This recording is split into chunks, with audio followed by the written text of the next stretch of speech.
For 2 years, I cared for Ju Yuan with unwavering devotion after his paralysis. Everyone assumed the first thing he'd do upon standing again would be to marry me. Yet, on the night of his successful surgery, I was the only one who asked, "Do you still want to marry me?" He hesitated. In the end, that simple answer never left his lips. I let out a soft laugh. "I understand." I took off the ring and left the place I'd called home for 2 years that very night, without a moment's hesitation. 1. "Do you still want to marry me?" Ju Yuan was taken aback by the question. He stared at his own legs for a long while, unable to find the words to respond. The clamor from outside seeped in through the crack of the unclosed door. The doctor said Brother Ju's surgery was a great success. He'll be back to normal in less than 2 weeks. I honestly never thought he'd recover. 2 years ago, he had almost given up on himself. It's all thanks to his girlfriend sticking by him through thick and thin. They're definitely getting married, right? We should start thinking about a wedding gift. Ju Yuan heard these rowdy, teasing well wishes, but in the end, he said nothing. An awkward atmosphere hung thick in the air. Finally, I stood up and, as usual, began massaging his knees and calves, thoughtfully giving him an out. I asked, "Is this pressure okay?" That finally broke the awkward atmosphere. His tense body gradually relaxed, and I asked softly, as I had for the past 2 years, "Are you uncomfortable?" He shook his head and answered earnestly, "No, you massage better than the nurse's aide." I stared blankly at my own hands massaging his legs. To be honest, I didn't know how to do it at first. He couldn't stand having the caregiver touch his body. Every time the caregiver arrived, he would lose his temper and chase them away. But massage was absolutely essential for his legs. So I spent 3 months learning from the owner of a massage parlor. It started with me practicing on myself with medicinal soaks, and only then did I finally, very carefully, begin to work on his legs. The first time, I only dared to give him a tentative rub-down while he was asleep. He was a light sleeper and caught me anyway. He lost his temper. "Get out." I didn't leave. Instead, I went through the pressure points again, just as the massage parlor owner had shown me, unable to move his legs.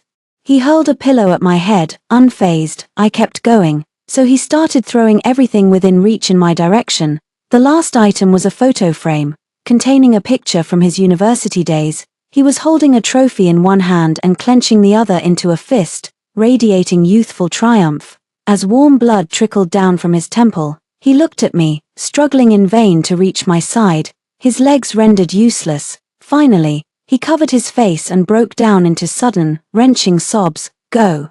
Just leave. Don't stay by my side. It's no use. I can't feel a thing. Nothing I do makes any difference." 2. Back then, he had given up on himself, but I came to give him a massage every single day, rain or shine. That was until his mother found out he had taken sleeping pills and rushed him to the hospital in a panic. His mother was at her wit's end with him. I crouched down in front of him and said, "Look at me." He looked at me obediently. I said, "Everything will be all right, trust me."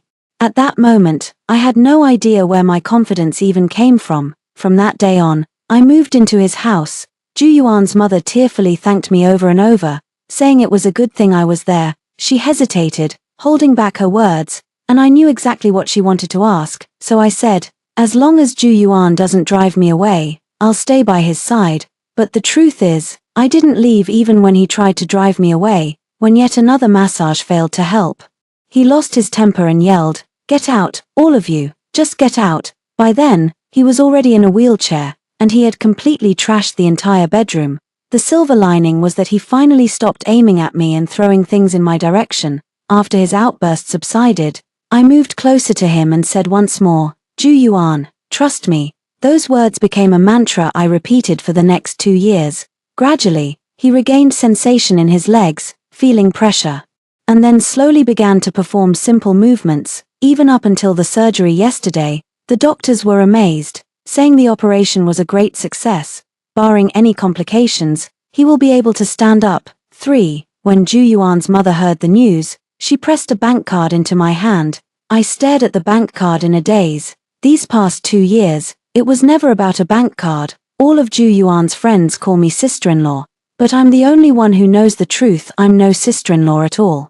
We never even confessed our feelings, let alone made things official. But thankfully, I had Ju Yuan's promise. 1. Once my leg heals, "We'll get married right away." That was during his first treatment session, when the doctor gently broke the unfortunate news, and I wheeled him home. Once inside, he completely broke down. It was too much for anyone to bear. This former golden boy had suddenly fallen from grace. I held him tight, and he sank his teeth into my shoulder. He bit down so deep and hard that the teeth marks are still on my shoulder. Seeing the blood, he snapped back to his senses and frantically said to me, "I'm sorry, I'm so sorry." After the apology, as I massaged his calf like I always did, he said these words. No, he even asked, "Suwn, do you have a crush on me?" I didn't stay silent. I looked at him and said, "Yes." He stared at me for a long moment before finally saying he would marry me.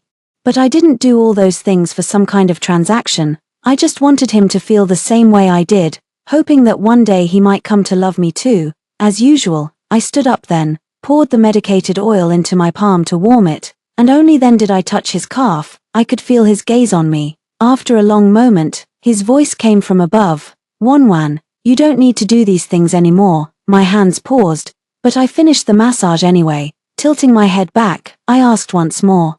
Unwilling to give up hope, "Juyuan, do you still want to marry me?" He seemed on the verge of speaking, but in the end, he kept his mouth shut and said nothing. I can only laugh at my own foolish, wishful thinking. But the ring on my left ring finger was placed there by his own hand. After pining for him all these years, how could I not have indulged in such fantasies? 4. I stood up and washed the medicinal oil from my hands. The ring on my finger dug into my heart. His voice came from outside the door. "Wonwan, you are my sister." Tears fell into the water, and I quickly wiped them away. "Please, don't say things like that. Words like that are just too cruel to me." When I pushed open the bathroom door and stepped out, the living room was still buzzing with noise. I looked down into Juyuan's eyes and struggled to pull the ring off. The ring size was wrong. It was a size too small. I didn't know if he'd just been careless, or if it was never meant for me in the first place, but I knew it was too small. I forced it on anyway, and it squeezed my finger painfully. In the past, I could at least fool myself into thinking all rings felt that way. When I finally took it off, my finger felt such relief. I actually regretted not removing it sooner. Juyuan avoided my gaze as I held the ring out to him. "Here, take it back." The mark on my finger was clear. I added, "It's gotten smaller." He started to say something, but I waved him off. I ushered him out the door. 5. The moment we stepped out, our friends in the living room practically swarmed around us. "What's all the whispering about? You two can't even let us in on the secret." "Don't worry, we'll go easy on you today. We'll save the real teasing for your wedding. We'll head off after we hang out a little longer."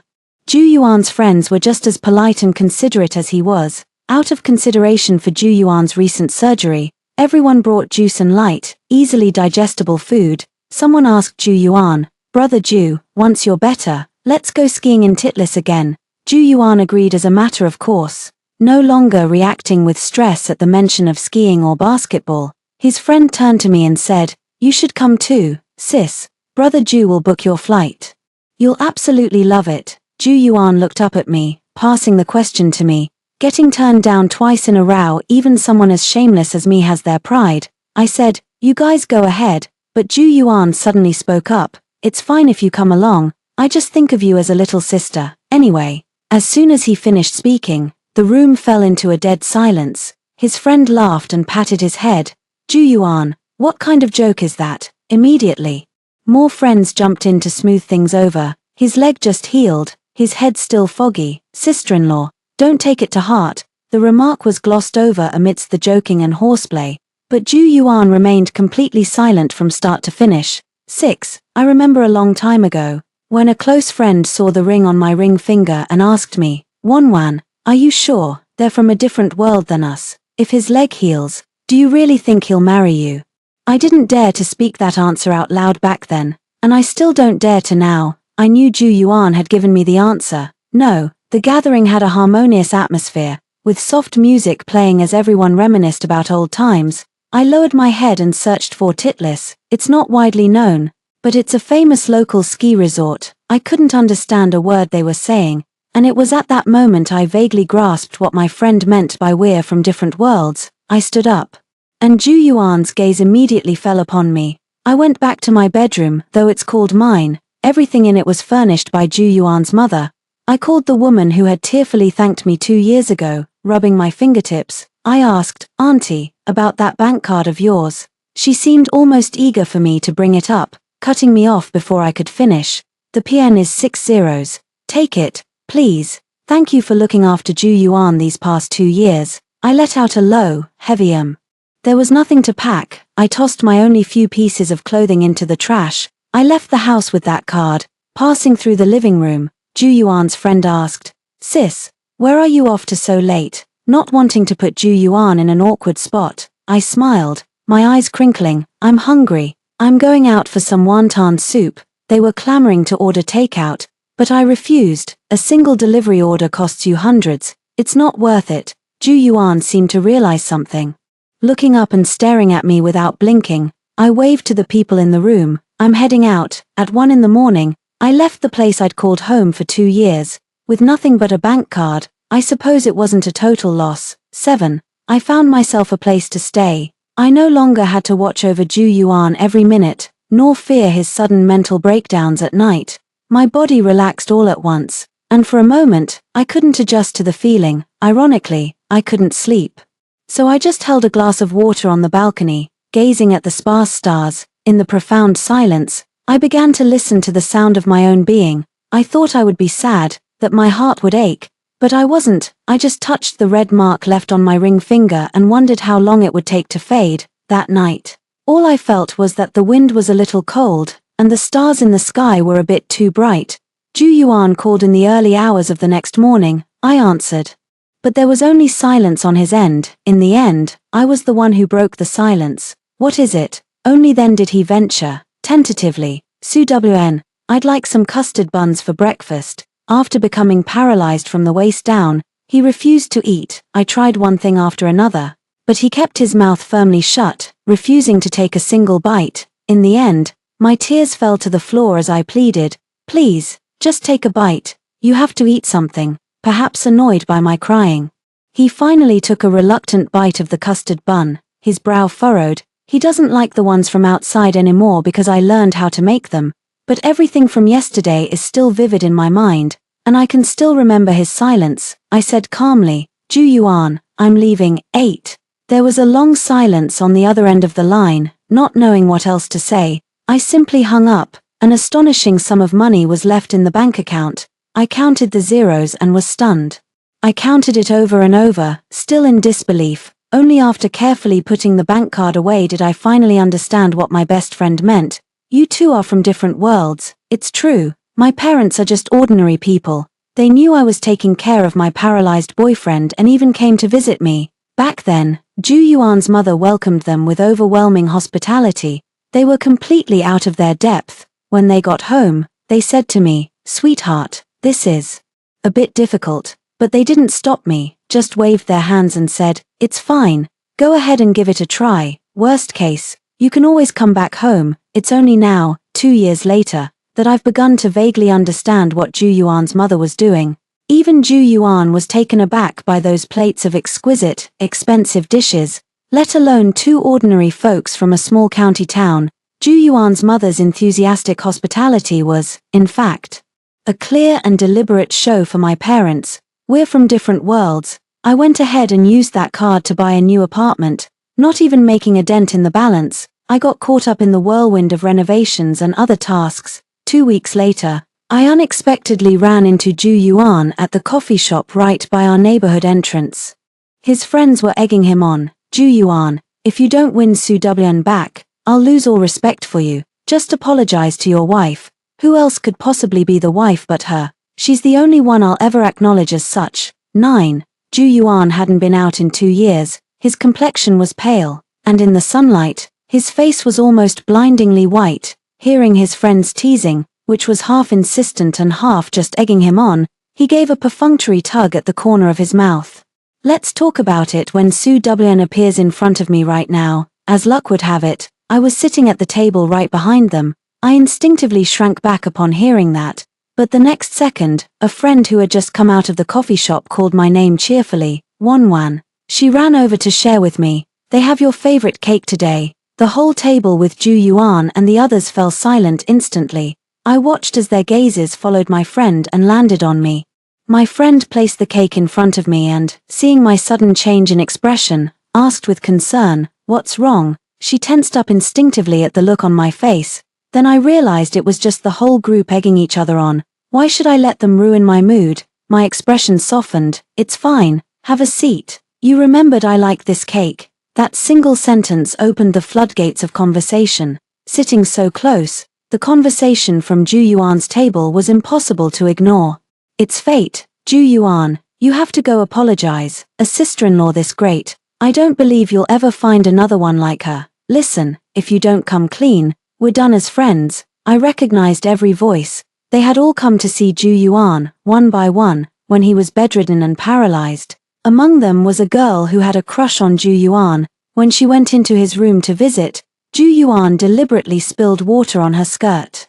The heat made her thin dress cling to her skin the moment it got wet. The girl stood there, mortified, as I found a shawl and handed it to her. Ju Yuan's eyes were cold as he looked at her with a sneer. "You still like me, even like this?" The girl's eyes were red and brimming with tears as I gently closed the door. She came out, held her head high, and said to me haughtily, "I don't want to like Ju Yuan anymore. He's not worth it." After saying that, she left, holding up her dripping wet skirt, but turned back halfway, watching me clean up the water stains her skirt had dripped onto the living room floor. She said awkwardly, "But you're really great, thank you. You shouldn't like Ju Yuan either. He's not good enough for you." After saying that, she quickly ran off. Later, we became friends and would exchange gifts during holidays. The people around Ju Yuan aren't bad. I listened to my friend's words while lost in these thoughts. It was only when Ju Yuan's voice sounded that I realized he was standing right beside me. He called my name, Su Wn. I looked up instinctively. His brow was furrowed, but when he saw me, the words seemed to catch in his throat. His friends behind him started egging him on. "Ju Yuan, apologize and win your girl back." Hearing this, Ju Yuan's frown deepened. "But I don't need his apology now. A relationship should be a mutual choice from the start. Besides, didn't I take the bank card? I'm still trying to count all the zeros in the balance. You can't have your cake and eat it too." Ju Yuan stood frozen in front of me, watching his conflicted expression. I finally spoke. "It's unnecessary. I don't need an apology." He let out a sigh of relief at my words. Halfway through turning away, he looked back at me and asked, "When are you coming back?" Perhaps I wasn't clear enough last time, so I made sure to explain it more clearly this time. "I'm not coming back." Ju Yuan seemed lost in thought, his gaze heavy upon me. Finally, he just gave a quiet He turned and went back to his own table, where his close friends were all watching the scene with amusement. "So, did you win her back? So when's the wedding? When do I get to hand out the wedding sweets?" "I'm not getting married." Ju Yuan's voice was flat, tinged with a hint of impatience. The whole table fell silent. Ju Yuan repeated himself, his voice unconsciously rising. "What makes you think I would marry her? So just because I'm grateful to her, I'm supposed to marry her? I've told you, I see her as a sister. This is the third time. A person shouldn't push their luck when given an inch." I simply stood up and said to his friends, "You've misunderstood about the marriage. I'm just being paid to take care of Ju Yuan." Ju Yuan looked up at me with a heavy gaze, and I met his eyes openly and without hesitation. Looking at his furrowed brow, I said, "You don't have to think of me as a sister. A stranger would be fine." 10. While taking care of Ju Yuan, I sometimes couldn't help but wonder, if Will hadn't been in that car accident, would he have fallen in love with Clark? At first I thought I would, but then I thought I wouldn't. I kept going back and forth, torn between yes and no, and in the end, I still had no answer. I don't know about their answers, but I know mine and Ju Yuan's. Ju Yuan fell in love.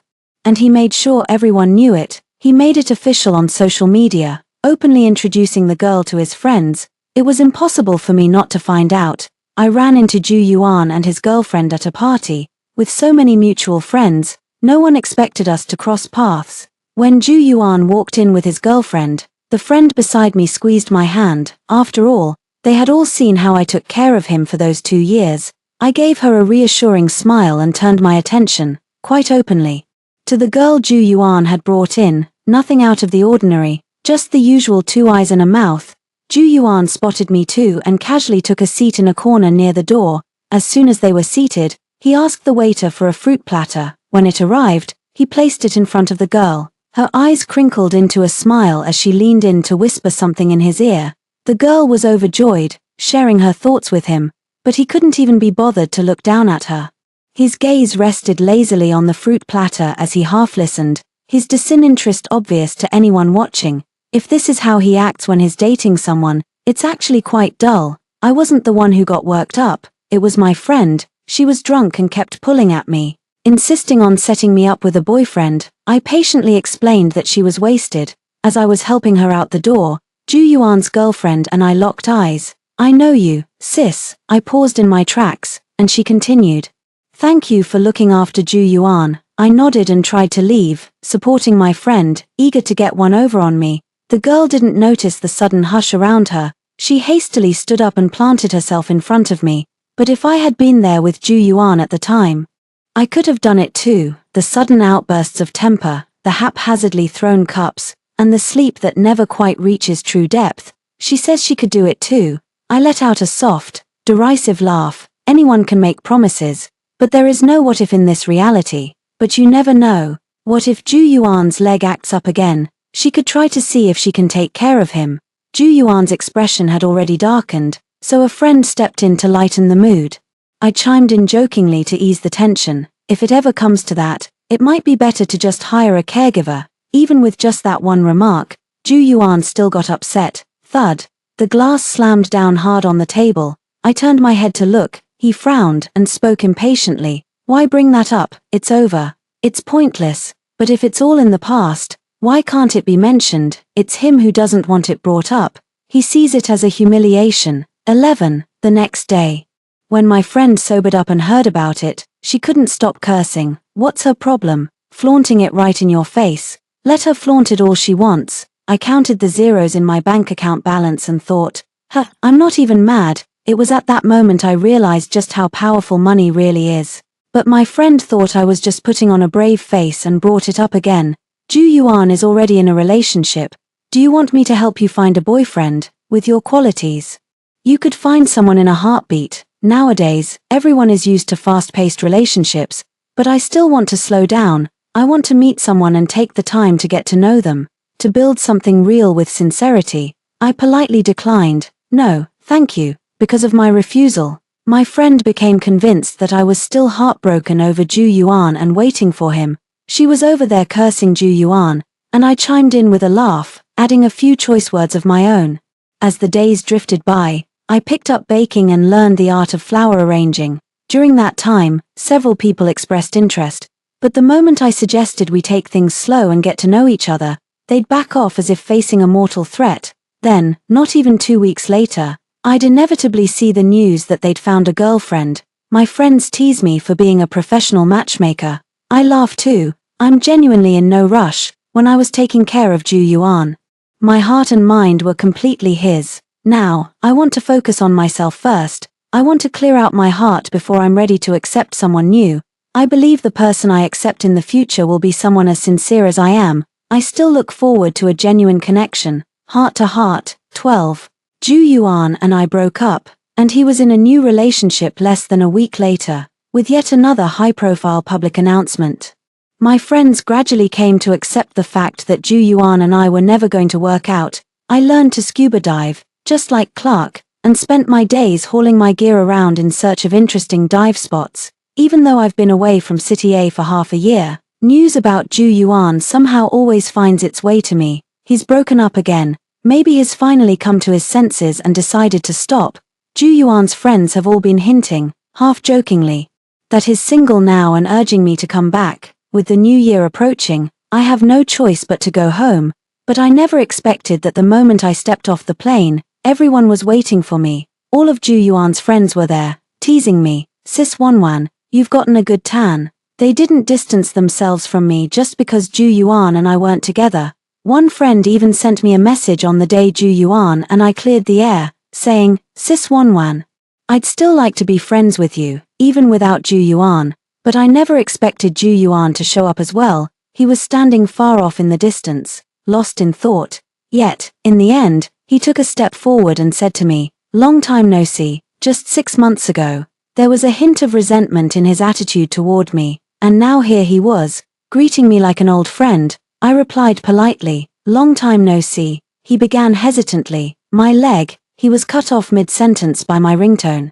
I gave them an apologetic smile. I answered the call. As soon as the line connected, a bright, youthful voice said, "Hey, where are you?" His tone was contagious. "I'll send you my location. No rush. Just take your time getting here." After hanging up, my friends gathered around me, having just decided on a place to eat. I waited for them to finish before asking, "Mind if we add one more person?" They all looked surprised. "Add who? Who is it?" His bright orange windbreaker was a dazzling blur.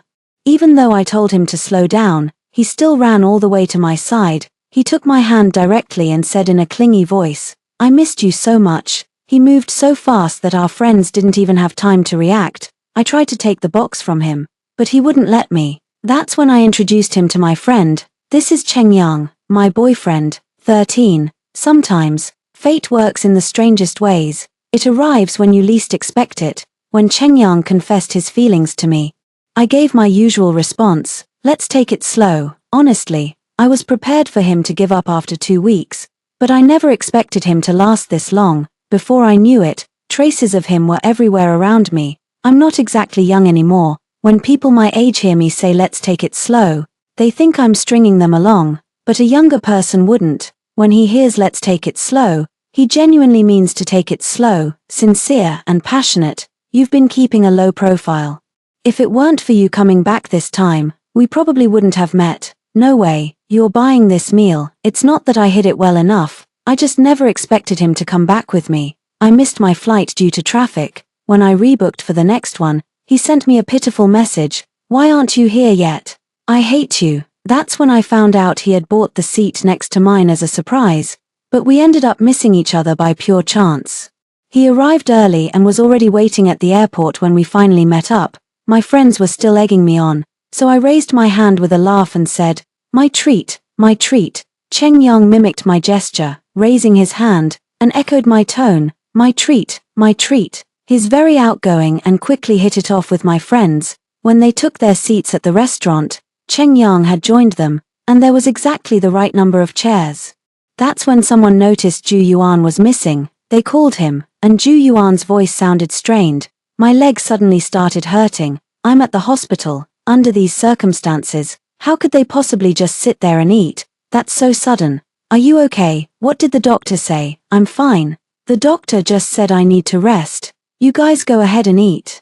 Next time, it's on me." Even though Ju Yuan said that, the previous incident was too serious, and given his family background, seeing their troubled expressions, I offered a way out. "You should go check on Ju Yuan. This meal can wait for another time. Actually, Cheng Yang and I are tired.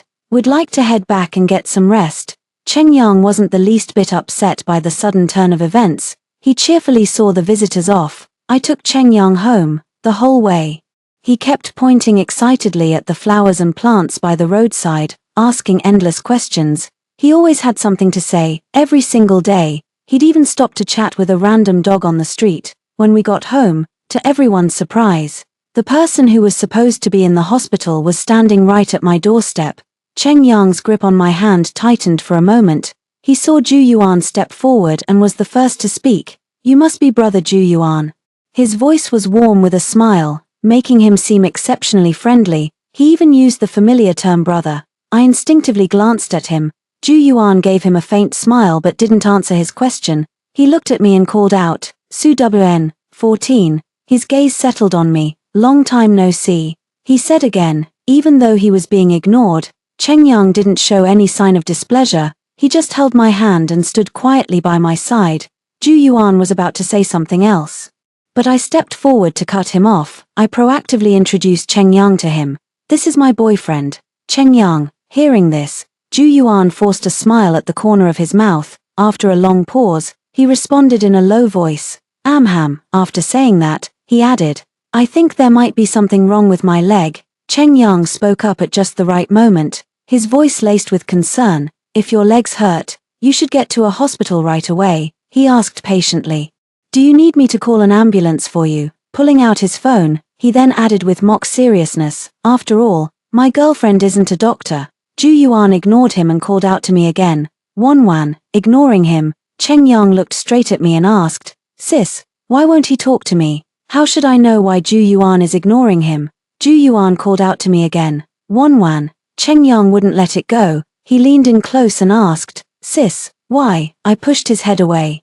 "I don't know." He leaned his face in again. I could never hold my ground against him. On instinct, I took out my key to open the door, only realizing as I stood before it that Ju Yuan was still right there. Cheng Yang didn't bother hiding it. "Sis, you forgot brother Ju Yuan is still at the door." Ju Yuan's expression almost cracked. Only when he saw my gaze land on him did he finally speak up. "Shall we talk?" Cheng Yang tugged at my hand. "Sis, what are you going to say to him?" It was only then that I realized his uncharacteristically green tea attitude from the very beginning. A beat too late. I went along with it. "I'm not going to say anything to him." After I finished speaking, I closed the door. Cheng Yang came in and immediately hugged me, saying, "I'm jealous." I patted his head and asked, "Jealous of what?" When we first started dating, I told him everything without holding back. He knows all about my past with Ju Yuan. So what is there for him to worry about? "I hate that you're so clueless." I didn't know how to respond, but before I could answer, he perked up again. "Being a blockhead is a good thing." He spoke in a muffled, small voice. "You can't even see when someone's being nice to you." But that night, Ju Yuan still called, "Wan Wan. Did you know your boyfriend has an ex he was with for 4 years, 15? Ju Yuan has really been hospitalized, and his condition is unknown.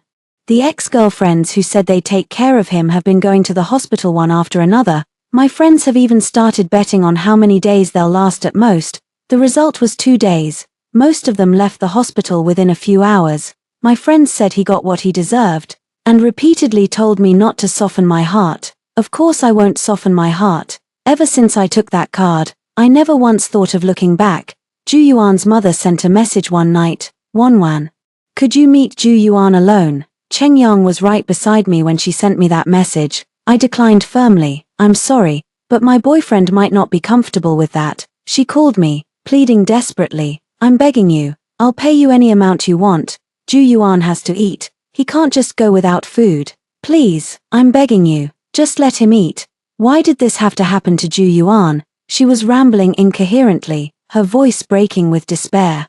From her few scattered words, I gathered that Ju Yuan's hospitalization was no minor issue. Auntie Ju's voice broke into a sob. "Why does something like this have to happen to us? Please, you have to help me. He can't go without eating." Cheng Yang sat quietly to the side, not wanting to put me in a difficult spot, and spoke up generously. "Meeting him once is fine. Don't worry about me. But it doesn't matter anymore. Why did it have to be this one meeting?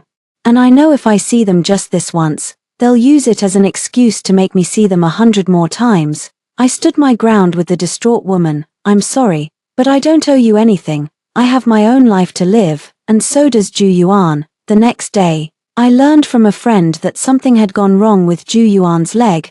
The low probability complication the doctor had warned about had actually happened to him. After he stood up, his muscles atrophied. And it's likely he'll have to return to his old way of life. During that time, even my company was hard for him to bear. To have experienced the feeling of standing again, only to now face new problems and be told he might be paralyzed, it's unthinkable. I hadn't replied to that message when Ju Yuan suddenly called. I thought he was calling to ask about the massage and the medicated oil. But no, he said, "Wan Wan, mark my words, you and your little boyfriend aren't going to last." I didn't answer.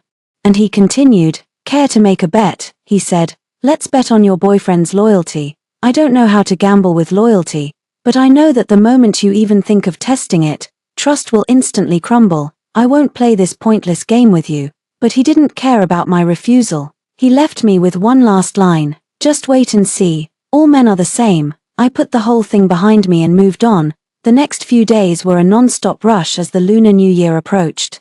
Cheng Yang wanted to hang out around here and asked me a few times, but I never had the time. He looked utterly dejected, his disappointment written all over his face. Eventually realizing I was genuinely busy, he started wandering the city alone. With his personality, he's never short of friends. So I wasn't worried about him making new ones. Sure enough, in just a couple of days, he was already heading out with great enthusiasm.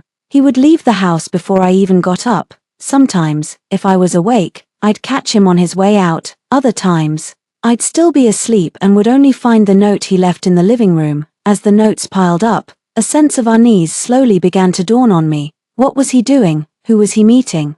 It reminded me of the time I was away on a business trip for a week, and he kept pestering me, asking what I was up to. For the first time, I understood what he was thinking. I'm a slow burner. By the time I catch on to what someone else is thinking, I'm always a step behind. I wanted to have a proper talk with him. But before I could even find the time to talk to him, Ju Yuan sent a photo from a new number. In the photo, Cheng Yang was laughing happily with a girl in a coffee shop. A sudden wave of unease washed over me. He told me this morning he was meeting a friend. Ju Yuan sent a message. See, all men are the same. I don't know why he's sending these messages. He just keeps bombarding me with more photos. He said, take a guess. Do you think he'll come home tonight? I blocked and deleted him. 16. Sitting at home, I hesitantly asked Cheng Yang what he was up to. He replied quickly, out having dinner with friends. In the end, I couldn't bring myself to ask. When will you be back? Around 10 tonight. Then I'll wait until 10 o'clock. Time ticked by second, as I sat anxiously on the sofa, waiting. 11 o'clock came, and Cheng Yang still hadn't returned. Not even a single message. Ju Yuan called me from a different phone. So, what did I tell you? Aren't all men the same? But I couldn't figure out why he did that. So what if Cheng Yang really betrays me? If he betrays me, then I'll leave him and move on to the next person.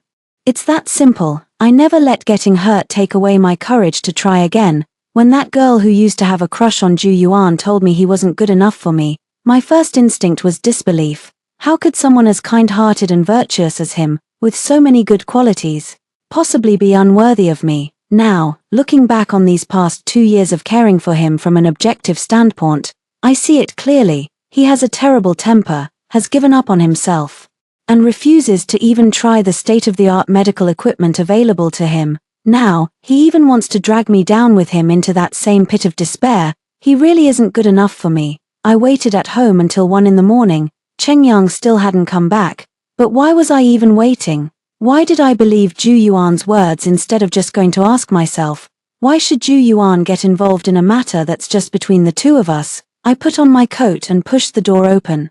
Just as I went downstairs, I happened to run into Cheng Yang from our building. 17. He got out of the car, and in the back seat was a girl, the one from the photo. Seeing me, he suddenly seemed flustered and called out my name to explain. Wanwan, I got back a little late. The woman in the car also saw me and gave me a wave. The car was about to leave, but I stopped it just before it pulled away. The driver yelled at me for not knowing the danger, so I knocked on the car window.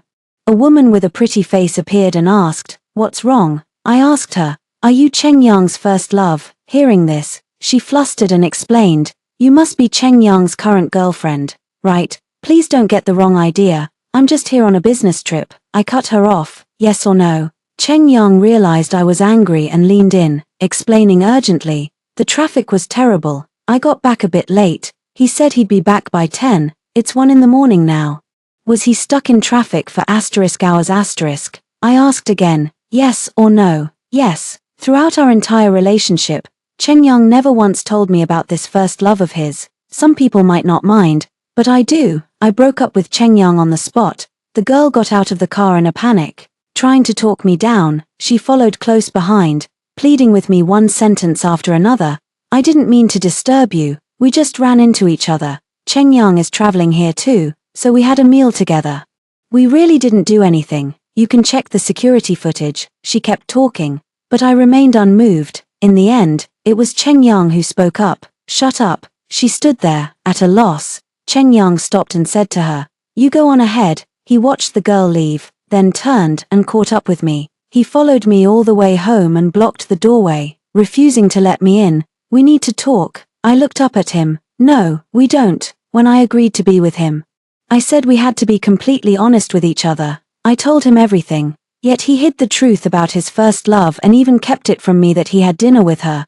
I'm not made of stone. I chose to become a block of wood, just to be with him. I don't want to chat and laugh with others, nor do I want to engage with their topics or jokes. I choose to ignore others' advances and respond with cold indifference. Let's just end it here. 18. That relationship was a flash in the pan, announced in a hurry and over just as quickly. When my friends asked me to bring Cheng Yang along, I said matter-of-factly, "We've split up." My friends sighed with sympathy and then immediately started trying to set me up again. I turned them down, same as before. I'm still holding out for someone genuine. If that person doesn't come along, I'd rather be on my own. Ju Yuan's mother still calls me sometimes, pleading with me to go see him. I still didn't agree. I sent her all the recipes and prescriptions, then booked a ticket back to my hometown. This time, I didn't miss the flight. As I took my seat, Cheng Yang was already sitting beside me. His eyes crinkled into a smile as he said to me, "Sis, we didn't miss it this time." But he didn't even want to understand why I was upset. He just wanted to make up with me at any cost. I was wrong. "Let's make up. Please forgive me. Let's be good to each other." He kept repeating these words over and over. Back when he was pursuing me, he would overanalyze every single punctuation mark I used. Now, he can't even be bothered to give me a proper explanation. What's more, I've turned down his mother's simple request to meet me multiple times. I genuinely can't fathom what reason he could possibly have for needing to see his ex. No reconciliation. Let's just leave it at that. After we got off the plane, he stood there. But when I turned to look while hailing a cab, he was already gone, a sincere and passionate soul, yet restless at heart. But that's okay, at least I got to bask in his warmth. I'll still step into my next romance with hope in my heart. The end. Story 2. Since kindergarten. Jiang Shu and I have never been apart for more than 3 days, but ever since our two families discussed our engagement, he avoided me for a whole year. He blocked all my contact information. The security guards at his company said that idlers and I, Su Xianran, were not allowed to enter. Whenever I appeared within his line of sight, he would immediately turn around and leave. Hello, everyone, welcome to my channel. Subscribe us to read wonderful novels every day. Now the story begins. Later, even his friends couldn't stand it and secretly took me to find Jiang Shu. When I arrived, Jiang Shu's cold voice came through the crack of the private room door, a little thing that comes running at the beck and call. She has neither ability nor personality. I feel it's beneath me to get engaged to her. I held the doorknob but didn't push the door further. Zhao Xian, who was standing behind me, quickly covered my ears. "Sister, don't listen to Brother Jiang's nonsense. He's drunk and not thinking straight. I'll go scold him for you." With that, he was about to push the door open.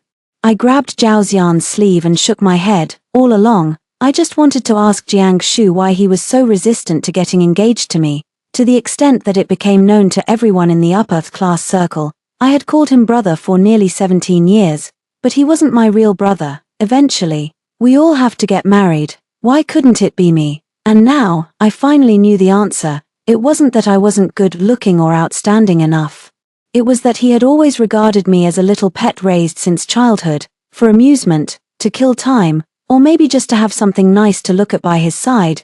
Zhao Xian wiped my tears with a handkerchief while muttering, "Chen Yuanliang and the others are just blabbering. None of them are reliable. It's okay. Brother Zhao." I took a deep breath.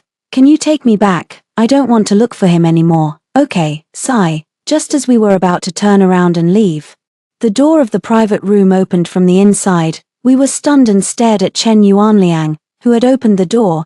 Chen Yuanliang didn't know the situation and pulled my arm to enter. This drinking party was originally an opportunity for everyone to persuade Jiang Shu to make up with me. Chen Yuanliang pulled me to sit opposite Jiang Shu. "Brother Jiang, even if it's to resist your family, you can't treat Xiaoran like this. Xiaoran is a girl we've watched grow up. Talk to her properly. Don't be sharp-tongued and cause misunderstandings." Jiang Shu didn't look up since I entered the room, but the back of his hand, which was holding the cup, had bulging veins. Zhao Xian followed in and winked at Chen Yuanliang, shaking his head. Before Zhao Xian could pull me up, Jiang Shu finally spoke. "Su Xianran, why can't you listen to me? Didn't I say before that we should avoid meeting until my grandpa and parents change their minds? Why are you so headstrong?" I lowered my head. Not knowing what to say, the atmosphere in the private room froze. The last time Jiang Shu was this angry was when a senior who had a good relationship with him confessed to me. Zhao Xian sighed and came over to touch my head, then he beckoned the brothers in the private room to go out, leaving Jiang Shu and me to talk alone. Jiang Shu took a sip of wine irritably. "Sister, can't you have some self-esteem? I've said I'm not interested in you. I've never seen you as a woman, instead of pestering me.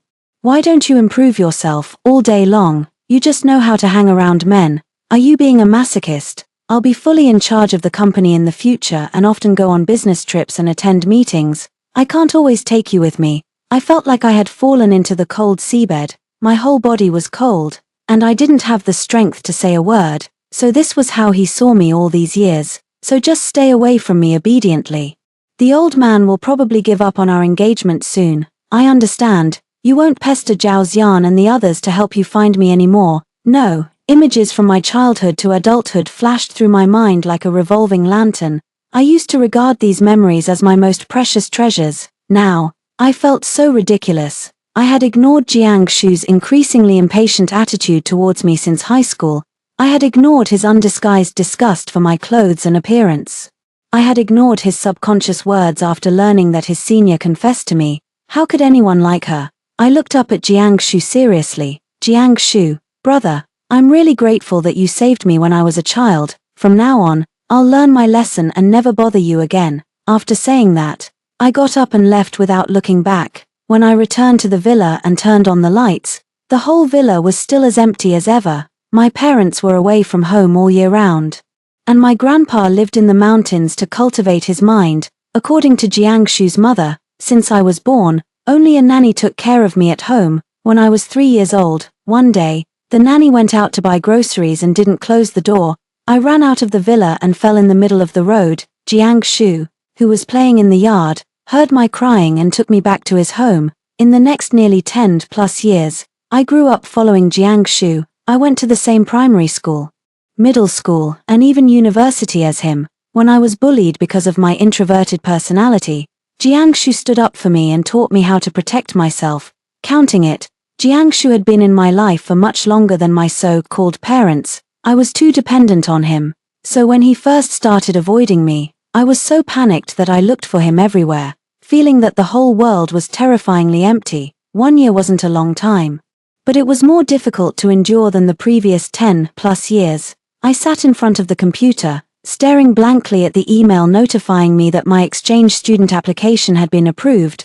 The psychologist said that I should change the environment and cultivate new hobbies to distract myself. I originally wanted to tell Jiang Shu. Thinking of this, I laughed at myself. He probably couldn't wait for me to stay far away from him. When I left, I only sent a text message to my parents. Even if they didn't care, I landed in Italy, and after some difficulties, I completed all the procedures and rented a house. It wasn't as difficult as I had imagined. During the period waiting for the school to start, I traveled and did some sketching in several nearby cities. Just as the psychologist said, going out and seeing the world really changed my state of mind, and my habits also changed. After being stolen from 3 times and harassed countless times, I decided to learn martial arts. Since no one would protect me in the future, I had to learn to protect myself. 2 months after the school started in Italy, I suddenly received a call from Zhao Xian. Xiaoran, why didn't you tell us you went to Italy? We only found out when we accidentally met your classmate. Yeah, I just came abroad to study and relax. I'll be back in a few months. Don't worry. So how's your daily life now? Is the place you live safe? Everything is fine. It's very safe. That's good. Why don't you tell your brother? He has some friends there. No need. I'm doing well. I don't want to trouble others. Okay. Then if you have anything, contact me. Contact your brother in time. In Jiang's office, Zhao Xian turned off his phone after hearing the call end on the other side. She's got some guts. Jiang Shu twirled the lighter, his face. But brother Jiang, it was you who told her not to look for you. Zhao Xian sat idly on the sofa, looking at Su Xianran's exchange student application form. Not looking for me doesn't mean she can't make a call or send a text message. Oh, my dear boss. Look at your blacklist. At that time, you said you had to make it look real, and you blocked her right away. How could she tell you? If I were her, I wouldn't bother with you either. Zhao Xian rolled his eyes. He was Jiang Shu's childhood friend and had also watched Su Xianran grow up. He knew more or less about the affairs of the Su family. Su Xianran had been neglected by her parents since childhood and didn't talk much. She only clung to Jiang Shu, but Jiang Shu didn't have romantic feelings for her. Now that she was far away, Jiang Shu was clearly worried but still stubborn. This situation, let them mess around as they like. After Zhao Xian left, Jiang Shu rubbed his temples. There was a feeling of unease in his heart. Worse than when he saw so many portraits of himself in Su Xianran's studio.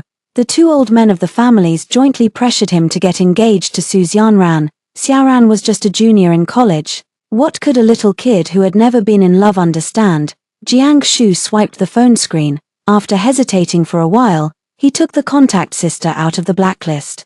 Then he dialed the internal line and asked Secretary Lin to come in. Mr. Jiang, you called me. Xiaoran went to Italy on her own. The corner of Secretary Lin's mouth rose. The proud look disappeared in an instant. This shows that the suppression-style education I proposed worked. Miss Su has no one to discipline her since she was a child, and no one corrects her when she does something wrong. She's already a junior in college, but she still only knows how to hang around you all day.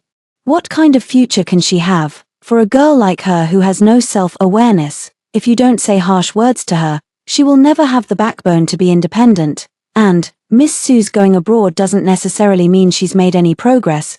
Maybe she's imitating the plot in a romance novel, trying to play hard to get. I'm also a woman. I understand these little tricks of hers. In order to correct her over-dependence on men, you must control the distance well. Jiang Shu thought thoughtfully, but she's never been far away from home before. Miss Su is already a junior in college. What can she not do? When I graduated from high school, I was even younger than her now, and I could go to a strange city to attend university. There aren't so many difficulties. Girls don't need to be pampered like this. Jiang Shu thought about it and found it reasonable. Maybe Xiaoran had seen too few men, so she confused the affection for him with love. It was time for her to go out and experience the world on her own. Jiang Shu asked Secretary Lin to cancel the plane ticket to Italy that he had just booked and then turned to deal with company affairs. Bang, bang, bang. Perfect. I nodded to the coach, put down the M1, and rubbed my wrist. My shooting performance had improved a lot compared to last time. I silently packed my things and emptied my mind. I still had a martial arts class in the afternoon and needed to go back early in the evening. Otherwise, I would run into that annoying neighbor again. Just as I walked to the door, a tall Asian man walked towards me. I lowered my head and tried to avoid him, but the man stopped right in front of me. Excuse me, are you Miss Su Xianran? He spoke fluent Mandarin. Yes, I am, and you are. I looked up curiously. The man in front of me was wearing a tailor-made suit. He was nearly 9 meters tall, exuding the oppressive aura of a superior. But the moment I met his eyes, that oppressive feeling disappeared. His eyes were actually dark blue. My name is Meng Hayu. I'm a friend of Jiang Shu's. Jiang Shu told me that you came here to study on your own and he's not. He asked me to take care of you. The apartment you're living in isn't very safe. I've arranged a place for you to live. Would you like to move there, Miss Su? You can give Jiang Shu a call. Meng Hayu made a gesture of invitation, and we sat down in the coffee shop next door. He took out his phone and dialed. After some greetings, he handed the phone to me politely. Xiaoran, yeah, Meng Hayu is from the Meng family. There are some business dealings between the Meng family and the Jiang family. He will arrange your accommodation, and you can ask him about anything in your life. I composed myself when I heard the familiar voice. It was as if I had returned to the time when Jiang Shu hadn't started avoiding me.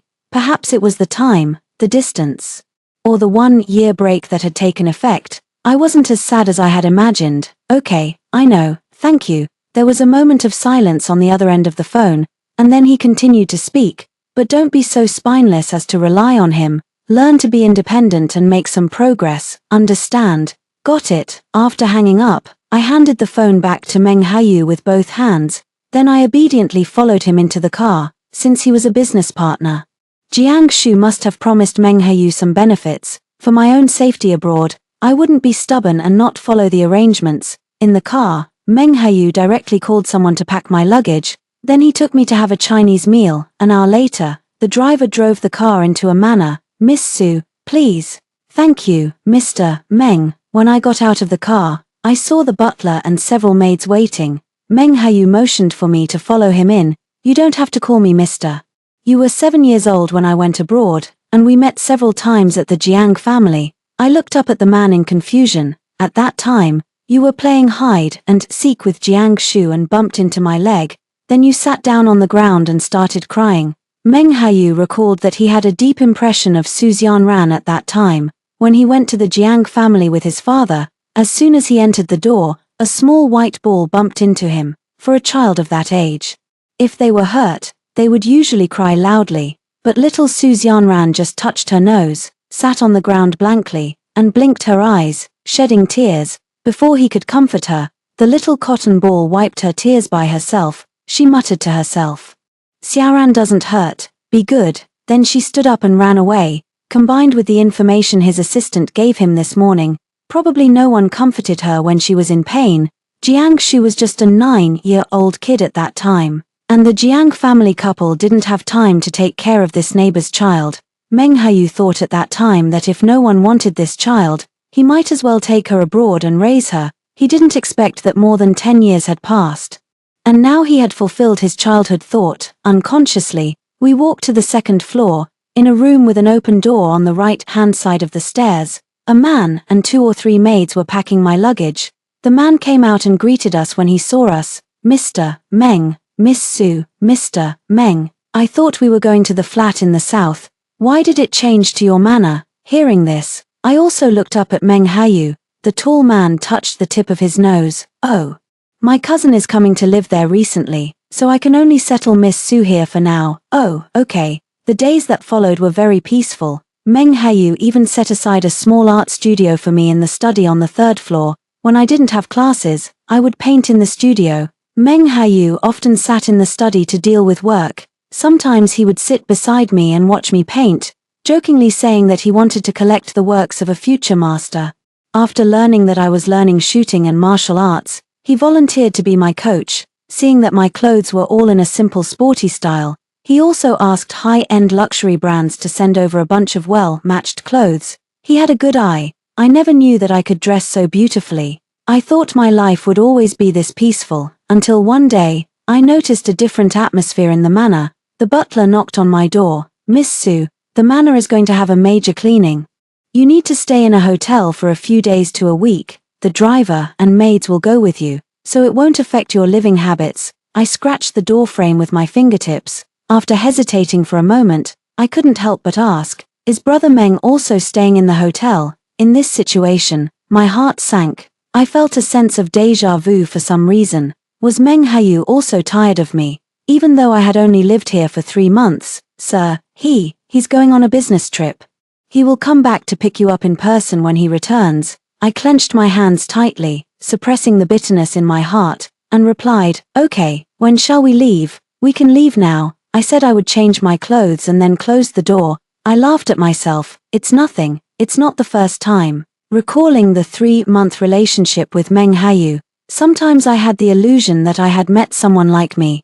Some compulsive little actions, combined with his interpretation of my paintings. Forget it. I don't want to think about it. Maybe he was really busy. I carried a school bag and went downstairs. Most of the maids in the manor had left. Only the butler and the driver were waiting at the door. I suddenly had a wild thought. Could it be that Meng Hayu went bankrupt? I couldn't help but find some humor in my bitterness, but then I choked on my own saliva. I made a gesture to the butler and then turned around and ran to the kitchen to get some water. I'm still not very familiar with this manor. It's not too big, but it's not small either. After drinking water, I passed by a half-open room. There was a faint sound of glass breaking coming from that room. Didn't they say everyone had left? Could it be a pet cat or dog that Meng Hayu raised? It couldn't be a person. Curiosity killed the cat. I went back to the kitchen and picked up a knife.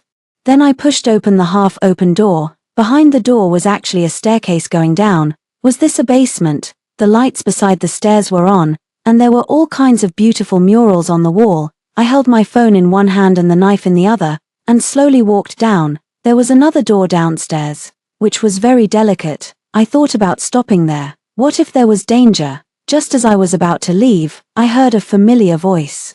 Although it was just a muffled groan, I recognized it. It was Meng Hayu's voice. I turned around and opened the door. Sitting slumped on the ground was really him. There were fragments of a wine bottle on the ground. Meng Hayu was clutching a piece of glass in his right hand. His left hand was bloody and mangled from punching the wall. I was torn between closing the door and running away and being kind-hearted and going in. In the end, I chose to lean against the door and call him. I was cowardly, but not completely. Meng Hayu. Brother Meng.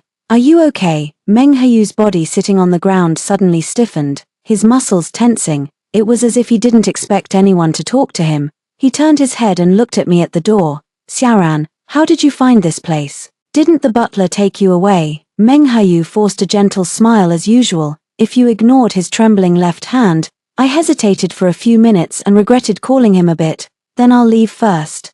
I won't disturb you. Don't forget to deal with the injury on your hand. Just as I was about to close the door, I vaguely heard the man's soft plea. Don't go, I won't hurt you. Don't be afraid. I just had a nightmare and couldn't sleep. I'm a little scared. Xiaoran, can you stay with me for a while? I left the basement and saw the butler still at the door. Miss Su, what do you plan to do? I'll take care of him. Brother Meng should have called you just now. Sigh, okay, Miss Su. Mr. Meng doesn't have any terrible problems. It's just that it's almost the anniversary of his mother's death, sir. He has some psychological shadows. Okay, I took the first aid kit and went back to the basement. I helped him to the bed in the basement and bandaged his wound. Don't you want to ask? No. But if you want to talk, I can listen. There's nothing much. Okay, since Meng Haoyu couldn't sleep, I read books with him. Anyway, I'm used to insomnia. Sometimes we would watch movies on the tablet together.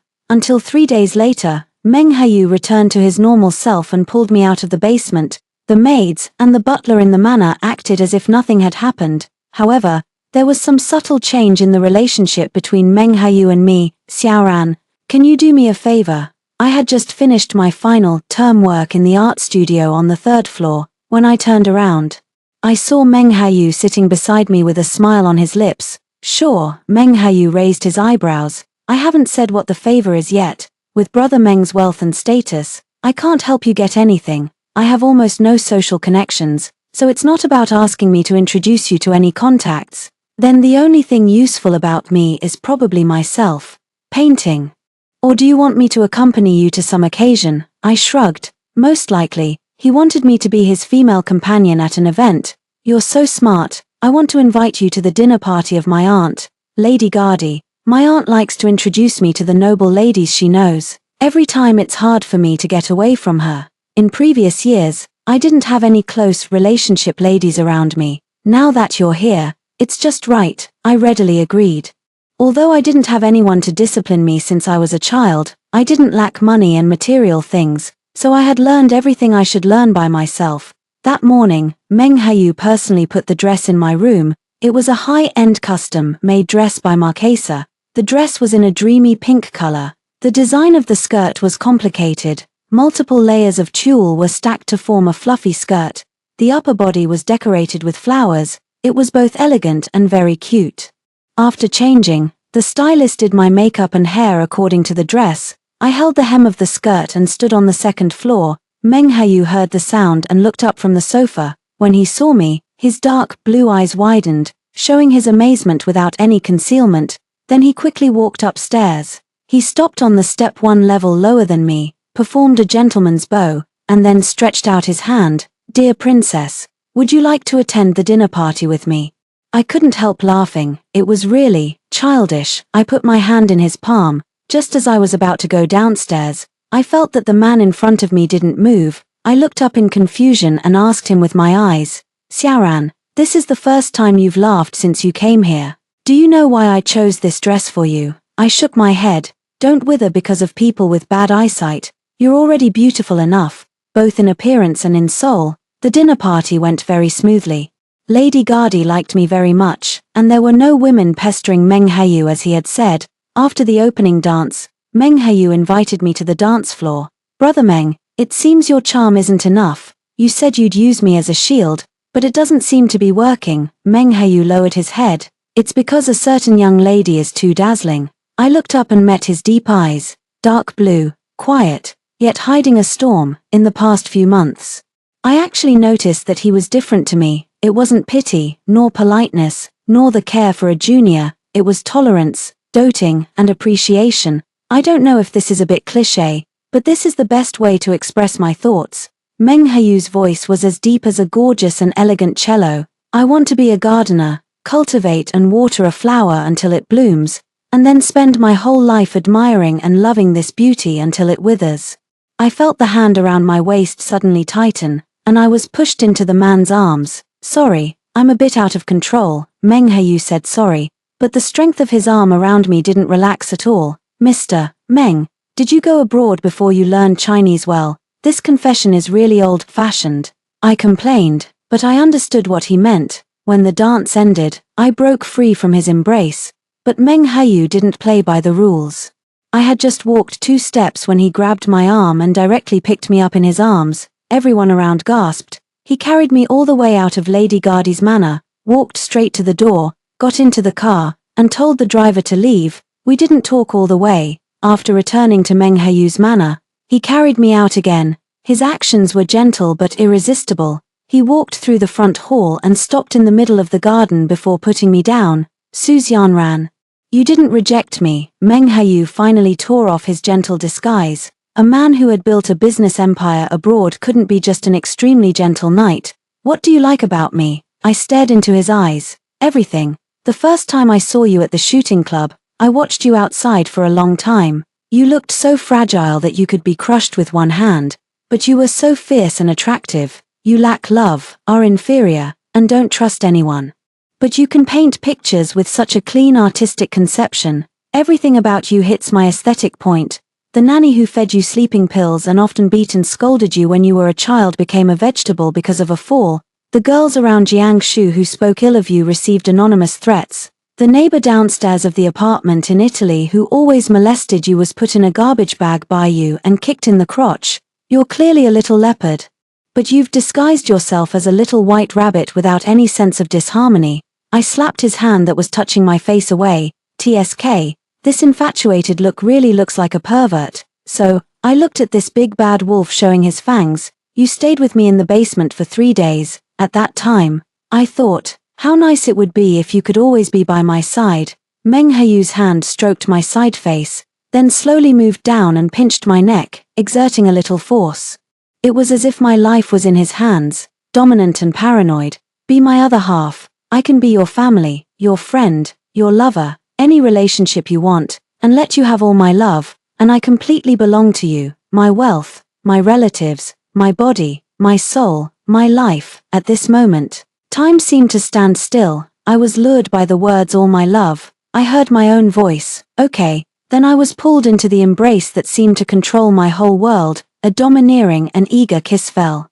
It was like giving me oxygen. It was also like devouring my whole soul. The next day, I was woken up by the ringtone of a mobile phone. My mobile phone is always on silent. After coming to Italy, I didn't tell anyone my phone number except Meng Heyu. This ringtone was annoying me. Just as I was about to get up and throw the phone, a hand stroked my face. It slowly soothed me and made me let go of my bitten lower lip. Meng Heyu's voice rang in my ear. It's okay, it's my phone, be good. After saying that, he picked up the phone and looked at the screen. He neither hung up nor answered. I lay in Meng Heyu's arms, opened my eyes, and looked up. He raised his eyebrows with interest. It's Jiangsu. Do you want to answer? The man lowered his head and pecked me. Give it to me. I rolled my eyes. Meng Heyu is so childish. Brother Meng, I heard that you took Xiaoran to the dance party yesterday. Thank you so much for taking care of her. Xiaoran isn't used to this kind of occasion. She didn't cause you any trouble, did she? I coughed. I didn't cause Meng Heyu any trouble, and I was very obedient. We ended up in the same bed after being so obedient. I despised myself for being so easily coaxed by the man yesterday. Xiaoran, yeah, seeing that it was you calling. I asked Meng Heyu to give me the phone. It's a good habit to get up early. Keep it up. Jiangsu probably thought we had already gotten up for breakfast. I didn't want to explain either. Okay, brother, we chatted about some meaningless things, and then Jiangsu hung up the phone. Jiangsu was standing on the golf course with several friends. The second son of the Fang family looked very proud. See, I told you so. Yesterday, my sister went to Lady Gardy's dinner party and recognized Sister Su from your family at a glance. Jiangsu looked at the phone call page, his expression gloomy and unclear. Do you have a photo? Sure, my sister showed it to me. Why didn't Sister Su dress so beautifully in China? Is it because you, as her brother, didn't let her? Fanger was still making jokes carelessly. After a few dry laughs, he finally realized that the atmosphere was wrong. Show me the photo. Jiangshu's voice turned completely cold. Oh, okay.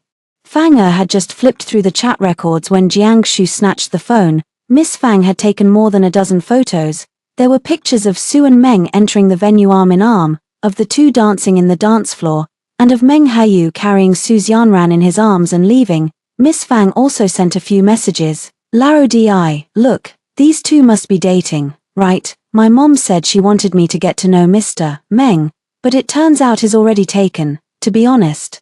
This little sister of the Su family is really good looking. Young Master Jiang is really a gentleman who can resist temptation. Jiang Shu's face turned darker and darker. Hey, brother Jiang, don't squeeze my phone so hard, it'll get deformed later. Fang chirped and quickly rescued his phone. Zhao Xian also saw the photos. He sighed and tried to comfort Jiang Shu. Little Ran looks really good in an evening dress. She's even willing to attend the banquet. At least she's made some progress.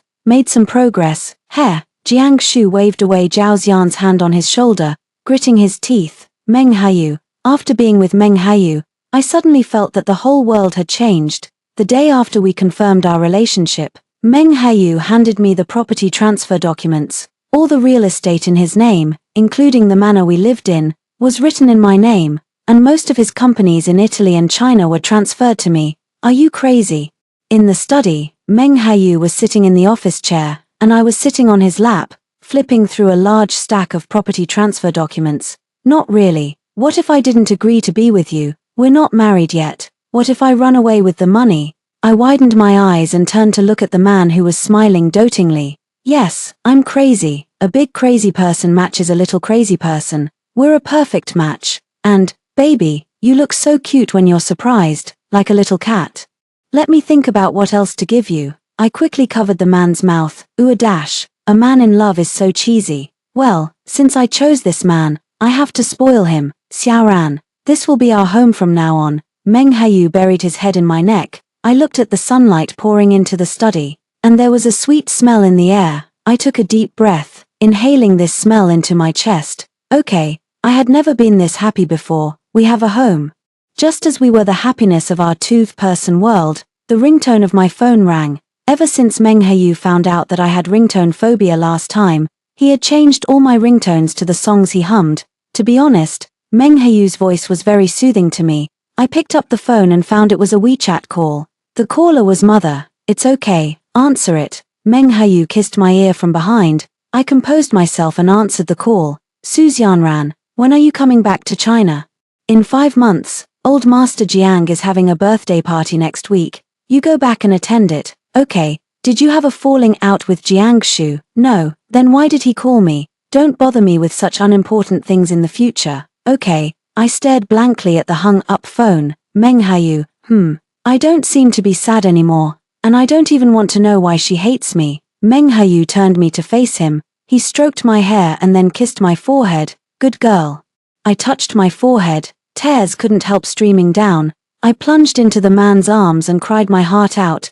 Cry, it'll be better after crying. You won't have to be wronged anymore. Meng Hayu and I came back the day before Grandpa Jiang's birthday. I took him to the Su family's villa. After Meng Hayu saw the paintings in my studio, he was jealous all night. I promised to paint more for him before he was appeased.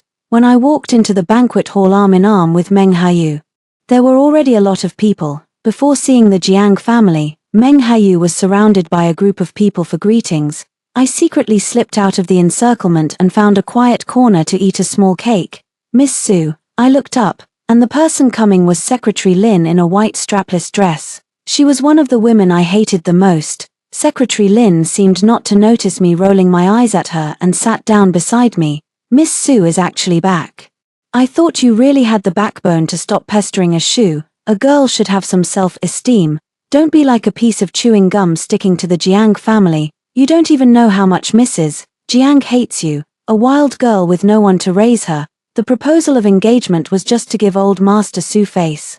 You're just a plaything. I'm the woman who is qualified to stand by President Jiang's side. With that seductive look, you must be dreaming of being President Jiang's little wife. Right, I looked at the small cake in my hand. I didn't have an appetite to eat anymore. Secretary Lin knew that I had serious mental problems. She had provoked me with her insincere words before. I used to be extremely insecure because of Jiang Shu's estrangement, so her provocations were always successful. This time, her true colors finally showed. I felt disgusted and wanted to hit her, but I couldn't ruin Grandpa Jiang's birthday party. I got up and planned to stay away from her. I might as well just ignore her like the barking of a dog, but she suddenly grabbed my wrist and pushed me. Ouch! The red wine in her hand spilled onto her dress. Miss Su, I have no improper thoughts about President Jiang. You don't have to be hostile to every woman around President Jiang. Secretary Lin raised her voice. Attracting the attention of most people in the hall, I felt something and looked back. Sure enough, Jiang Shu was helping Grandpa Jiang out of the room, followed by Mrs. Jiang. Su Xianran, what are you up to again? Jiang Shu frowned, glanced at Secretary Lin's dress, and questioned me. Mrs. Jiang also said disapprovingly, Xiaoran, today is your Grandpa Jiang's birthday. You're not even Jiang Shu's fiancé yet. You can't act so recklessly. What did I teach you before? Jealousy regardless of the occasion is so petty. Grandpa Jiang also frowned and knocked his cane heavily a few times.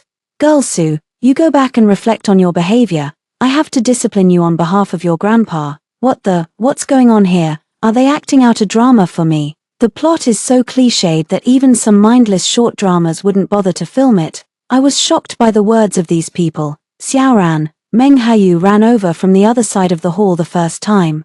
The man frowned, his face frighteningly dark. I quickly took his hand and shook it. It's okay, I can handle it myself. Secretary Lin walked to Jiang Shu's back looking aggrieved. Mrs. Jiang took her hand and patted it to comfort her.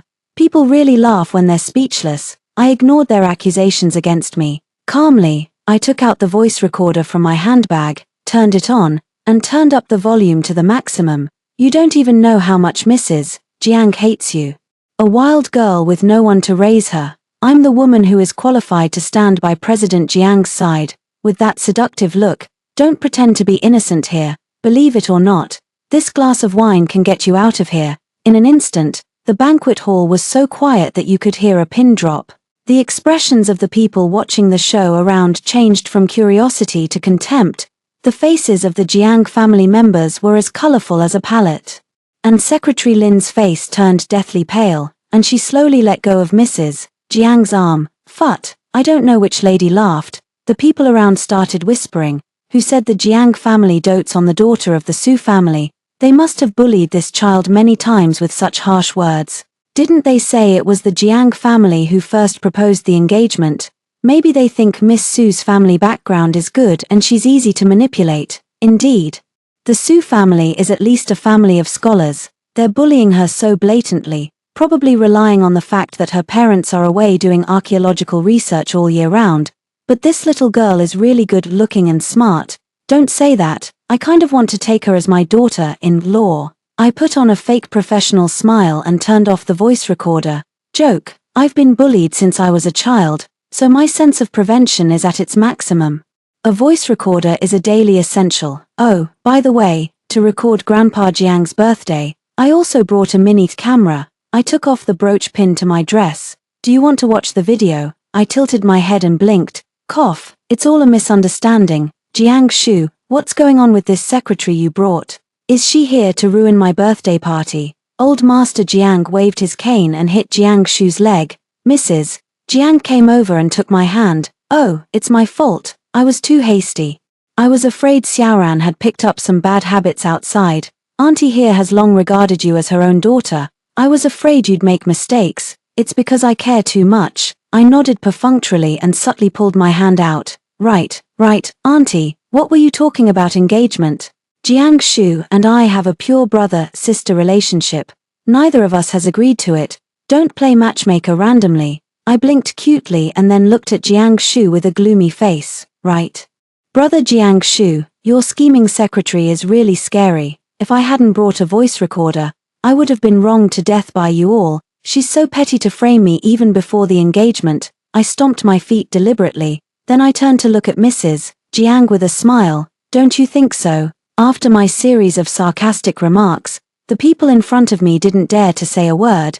Did they think I was easy to bully? Even an honest person has a breaking point. I snorted softly, turned around, and took the hand of the man who was looking at me with doting eyes. Honey, did I do something wrong? Why do Aunt Jiang and Grandpa Jiang dislike me so much? I originally wanted to introduce my dear boyfriend to them. Meng Hayu pulled me into his arms and kissed the top of my head. Then let's stay away from these people. Okay. Meng Hayu looked up, put away his smile, and looked at old Master Jiang. Since we're not welcome here, Xiaoran and I won't disturb you.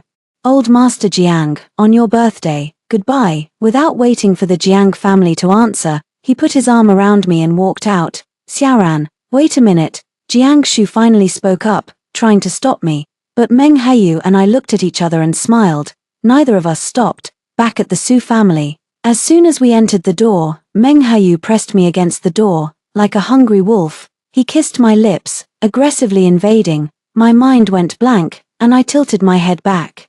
Enduring the man's passionate love, I don't know how long it took before the man reluctantly backed away a little, but still pecked at my lips one by one. Su Xiaoran, Xiaoran, do you know how beautiful you are? The way the little white rabbit bites is so charming. Did you cast a spell on me? I blushed and pushed the man away. I don't know if it's because he's of Chinese-Italian mixed blood. When he's serious, he looks like a classic domineering president.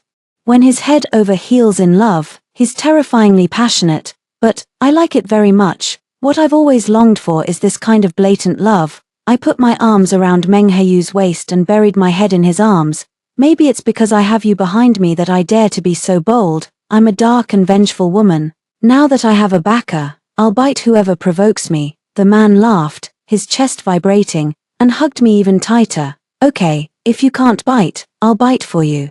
The next day, I woke up at noon. After drowsily washing up, I went downstairs and saw Meng Hayu cooking in the kitchen with an apron on.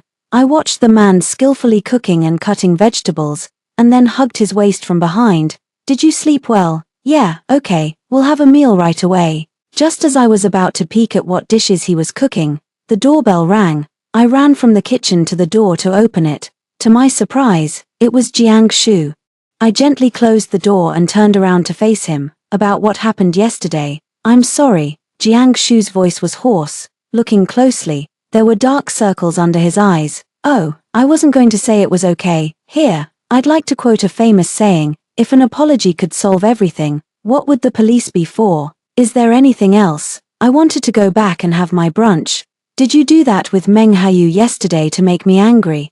The conflicts between us should not involve outsiders. Besides, Brother Meng is very busy every day. Don't always trouble him. It wasn't to make you angry. Meng Hayu is my boyfriend, not an outsider. He's my lover. I looked into his eyes and explained seriously. Jiang Shu was stunned. Then his eyes widened in disbelief. His voice also grew louder. You and Meng Hayu, do you know what you're doing? He's 3 years older than me. I shrugged. Yeah, that means he's 6 years older than me. It's not like he's 10 or 20 years older. Isn't this age gap quite normal? And he doesn't treat me like a child. Jiang Shu still had that unacceptable expression. Then he frowned and grabbed my arm. No way. I tried to struggle but couldn't break free. Why? Do you know? Don't try to sow discord. Let me go. Do you know his whole family is messed up? I stopped moving and was slightly stunned. What? Do you know Meng Haiyu's mother was forced to death by his father? His father was an obsessive, compulsive control freak. He imprisoned his mother in the Meng family for 10 years. Later, his mother got severe depression. One second she was greeting Meng Hayu downstairs, and the next second she jumped off the building and died right in front of him. Meng Hayu witnessed his mother's death with his own eyes. His father was a control freak, and he is too. Do you know how ruthless his methods are? In Italy, the people who betrayed him ended up in a terrifying situation. How could you? Jiang Shu's eyes were red, and he shook my shoulders with both hands. I know. I lowered my head and smiled. I know, brother. I felt it the first time I saw him. What? Jiang Shu seemed not to understand what I was saying, at first. He would make decisions for me, what to eat for 3 meals, what to wear when going out, how to allocate time for schoolwork and hobbies. Everything was arranged perfectly. Later, I had to report truthfully about who I met and what time I came home at night. But, isn't this exactly what I want? A control freak and a dependent personality, like a lid for a pot. He won't dislike me for being too clingy to him, nor will he think I'm too withdrawn to have friends, when I'm indecisive. He can make choices for me. I took Jiang Shu's hands off my shoulders. Brother, Meng Hayu is like my destined other half. Before, I always dreamed of someone making me the center of their world, taking care of me. loving me, and giving me enough sense of security. Life is only a few decades. Since I've met someone who is naturally compatible with me, why should I suffer to change? Moreover, I could feel that we were both getting better. He would change. Suzyan Ran must get up at 7 to Suzyan Ran must get enough sleep before getting up. He would encourage me to do everything I wanted to do. Even if I was about to fall, he would immediately pull me up from behind, and my dependence on him gave him a sense of belonging in this world. He was no longer that profit-seeking and cold-blooded businessman. He was no longer that crazy person who would hurt himself when things didn't go as he wished and hide in the basement and not come out. We were each other's home. Thinking of this, I really wanted to go back to the room and give Meng Hayu a hug right now. Brother, I used to be too clingy to you and caused you a lot of trouble. When you misunderstood me, I was also angry and sad, but still, I'm grateful for your care for me since I was a child. After watching Jiang Shu leave, I immediately opened the door. Meng Hayu was standing less than 10 steps away from the door, looking down at his phone. When he heard me come back after opening the door, he immediately smiled and opened his arms. Meng Hayu, I smiled and threw myself into his arms. What are you cooking? It smells so good. Shredded pork with green peppers. The man picked me up and walked towards the dining room. You were diagnosed with anemia during the last physical examination. So our little Ran needs to supplement iron. But I don't like green peppers. No way, you have to eat at least one bite. I cut the green peppers very finely and cooked them very soft. You won't be able to tell when you mix them with rice. Okay, I'll just eat a little. Good girl. We didn't rush back to Italy. Since we were already in China, we decided to travel around. On the private racetrack in Haicheng, a black and a red sports car were neck and neck in speed. The wheels were spinning at high speed, and the roar of the engines resounded throughout the track. In the end, the black car was slightly better, crossing the finish line 1 second faster than the red car. After parking, a man and a woman got out of the driver's seats of the two cars. I won. Meng Hayu leaned against the car door and hooked his finger at the racer of the red sports car. I threw myself into his arms and bit his exposed neck. I could taste the saltiness of his sweat. The adrenaline was still surging, making me excited. We kissed passionately. Next time we'll fight again. I will definitely beat you. I was lucky to win this time. I'll have to work harder in the future. The opponent is really too strong. Okay, we also participated in several auctions. Meng Hayu was obsessed with the items he wanted, and then I would raise the sign to bid and buy them for him. Although it was all his money, in the private room of the bar, Brother Jiang, drink less. You're almost getting alcohol poisoning. Zhao Xian snatched the wine bottle from Jiang Shu's hand. He tried to wake up the drunk man. Why, what? Zhao Xian put his ear close to Jiang Shu's mouth. Why doesn't Xiaoran look for her brother anymore? She hasn't pestered me to watch movies, read books, or paint with her for a long time. None of those women are as beautiful and obedient as Xiaoran. Secretary Lin. Yes, it's Secretary Lin. I've already fired her. She deliberately sowed discord, making my little Xiaoran sad and run abroad. Xiaoran, Suzyan Ran, I regret it. Jiang Shu covered his face with his hands, and tears seeped out from between his fingers. Zhao Xian lit a cigarette irritably. As Jiang Shu's best friend, he had always thought that Jiang Shu's feelings for Xiaoran were definitely more than just brother-sister affection. But at that time, even if he had pointed it out, Jiang Shu wouldn't have believed it, so he tried his best to stop Jiang Shu from hurting Xiaoran. Now, this was the result of Jiang Shu's own doing. People only realize how precious the things they once thought were the most ordinary and common are when they lose them. Extra chapter ***. In the early morning, Meng Hayu looked at his wife in his arms obsessively. 7 years after getting married, Xiaoran had become more and more charming. They explored new fields together, got into the same university to enjoy college life, and had a romantic campus love. After graduation, they traveled and did charity work. They wrote down the stories of their journey. They had been resting in the manor for 3 months, and next month they decided to go to Antarctica. During this period, they needed to prepare a lot of things. He enjoyed it. Over the years, Xiaoran had completely cut off contact with her parents in the Su family. It was said that the Su family couple had divorced and each had a new family. As for why her parents never loved her, Meng Hayu thought that in Xiaoran's heart, it might not matter anymore. Even if she knew the reason, it wouldn't change the situation, and it would only add to her troubles. As for Jiang Shu, his story was more complicated. Even now, it was still a mess. He married Lin Shudi, the former secretary Lin. Unbelievable. It was really unbelievable. Back then, Lin Shudi drugged Jiang Shu when he was drunk, then she ran to the countryside. She gave birth to a boy and raised him until he was 5 years old before bringing the child back to the Jiang family.